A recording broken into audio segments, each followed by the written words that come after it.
Dan tentunya sudah ada banyak mantan gubernur DKI Jakarta ya malam hari ini. Tadi juga ada Pak Anies bergabung via Zoom begitu ya. Tidak afdol rasanya kalau gubernur yang sedang menjabat juga tidak muncul. Kita akan berikan tayangannya. 100 hari sudah lewat, apa yang dulu saya janjikan ketika di awal, mudah-mudahan masyarakat bisa melihat apa yang saya kerjakan itu ada perubahan secara signifikan. Persoalan utama di Jakarta itu secara klasik ada tiga, banjir, macet, polusi. Ini adalah persoalan paling utama. Bagaimana dengan polusi terlebih dahulu, termasuk sampah. Kalau menurut saya sampah sebentar lagi sudah tidak menjadi isu. Karena sekarang ini di Bantar Gebang ada 55 juta ton sampah, setiap hari kita menambah kurang lebih 7.700 ribu ton sampah. Yang dulu sampah itu menjadi beban, sekarang menjadi harta karun.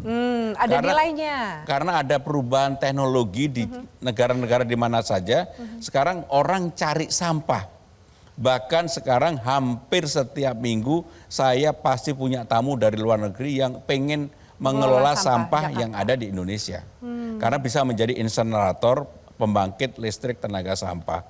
Maka dengan demikian sampah pasti nggak terlalu jadi isu.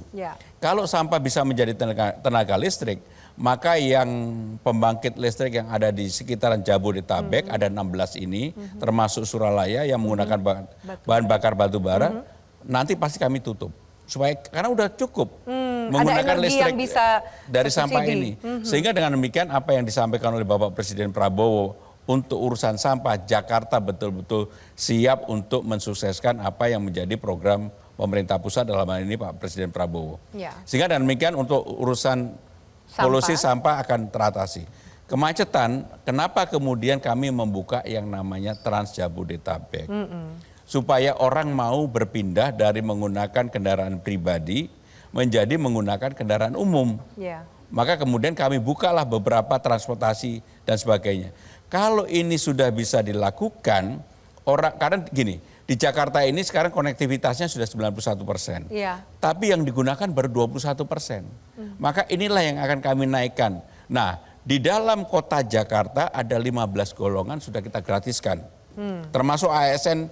Makanya kalau ASN nggak bisa protes sama saya hari Rebu, saya wajib. Karena udah gratis. Udah gratis, apalagi gitu. Termasuk 14 golongan lainnya.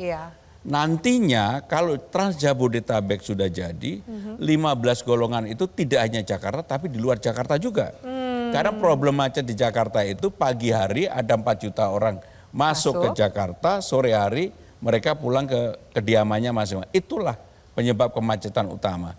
Kalau itu bisa diatasi maka persoalan kemacetan bisa diselesaikan. Mas Pram, tapi ada juga yang mengatakan tapi macetnya jadi pindah. Karena naik transportasi umum macetnya jadi di stasiun atau kemudian macetnya jadi di halte. Ya gitu. apapun yang paling penting kalau kemacetannya bisa dikurangi di tempat-tempat yang jalan utama, pasti ini akan membawa dampak yang... Karena gini, kemacetan di Jakarta setiap tahunnya hasil survei dari Kementerian Perhubungan kurang lebih 100 triliun. Karena kita membakar bahan bakarnya. Dan itulah yang kenapa kemudian saya betul-betul walaupun tidak populer nggak apa-apa. Saya akan setengah memaksa parkir saya naikkan tarifnya, IRP saya pasang. Begitu IRP saya pasang, bagi warga Jabodetabek saya akan gratiskan yang 15 golongan tadi. Dan itulah yang kemudian membuat di negara maju manapun itu sudah pasti akan dilakukan. Apakah saya berani? Saya berani karena apa? Saya nggak memikirkan untuk ngapa-ngapain selain memperbaiki Jakarta. Mas Pram kan juga yang wajib menggunakan transportasi publik seperti Mas Pram katakan, hari Rabu menjadi hari yang ditunggu-tunggu, bener kali ya. Di ASN juga harusnya merasa seperti itu. Awalnya pasti ASN ngomel-ngomel sama saya. Kayaknya ada banyak yang curhat di media sosial sebenarnya. Tapi sekarang mereka taat dan patuh. Salah satunya juga keinginan warga Jakarta untuk memiliki ruang publik dan ruang hijau yang aman dan nyaman. Apa yang mau disampaikan ketika sebenarnya banyak warga yang ingin menikmati ruang hijau itu, tapi mungkin masih ada rasa khawatir dari sisi keamanannya. Sampai dengan hari ini kami, dan mudah-mudahan enggak, kami belum mendapatkan laporan mengenai kriminalitas. Bahwa ada laporan di sosial media, orang yang pacaran. Ya namanya taman nggak boleh orang pacaran kan juga nggak mungkin. Pacaran kayaknya juga jadi kebutuhan warga Jakarta Iya. loh Mas Pram.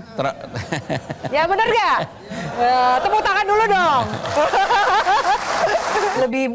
lebih menantang atau lebih mudah gitu jadi gubernur atau jadi menteri? Kalau ditanya mana yang lebih mengembirakan, secara jujur saya jauh lebih gembira sebagai gubernur Jakarta. Oh alhamdulillah. Tetap bersama kami di Satu Jakarta Sejuta Cerita.